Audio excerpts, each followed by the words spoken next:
نحمدہ ونصلی ونسلم علی رسولہ الکریم اما بعد۔ ناظرین کرام، آج لوگ طرح طرح کے مسائل میں گرے ہیں۔ کسی کو ملازمت کی فکر لاحق ہے تو کسی پر قرض کا بوجھ ہے، کوئی اولاد سے محروم ہے تو کوئی اولاد کے ہاتھوں دکھی، کسی کا کام اٹکا ہوا ہے تو کسی سے لوگ رقم لے کر بھاگ گئے ہیں، کسی کے پاس فن اور ہنر ہے لیکن اپنے جوہر دکھانے کے مواقع نہیں، اور کسی پر مواقع کی برسات برس رہی ہے لیکن وہ فن کے جوہر سے محروم ہے۔ الغرض اکثریت مسائل کا شکار اور مصیبتوں میں گرفتار ہے۔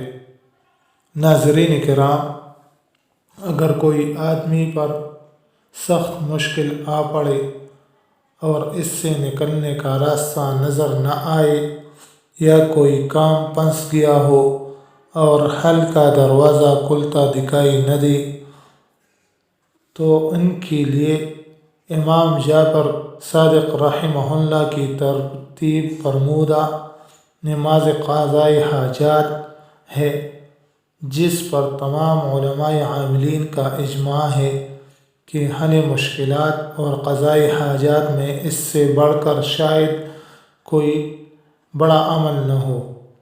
مشکل چاہے کسی قسم کی کیوں نہ ہو، اس نماز حل مشکلات سے آسان اور حل ہو جاتی ہے۔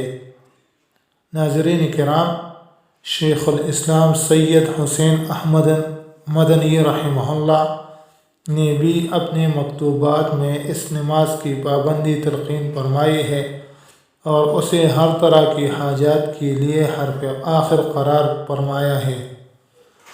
ناظرین کرام، اس نماز کا طریقہ یہ ہے کہ 4 رکعت نفل برائے قضائے حاجات کی نیت کر کے نماز شروع کرے۔ پہلی رکعت میں سورہ فاتحہ کے بعد لا الہ الا انت سبحانک انی کنت من الظالمین فاستجبنا له ونجیناہ من الغم وکذالک ننجی المؤمنین 100 بار پڑھے۔ دوسری رکعت میں سورہ فاتحہ کے بعد انی مسنی الضر وانت ارحم الراحمین 100 بار پڑھے۔ تیسری رکعت میں سورہ فاتحہ کے بعد 100 بار وافوض امری الی اللہ ان اللہ بصیر بالعباد پڑھے۔ چوتھی رکعت میں سورہ فاتحہ کے بعد 100 بار حسبنا اللہ ونعم الوکیل پڑھے۔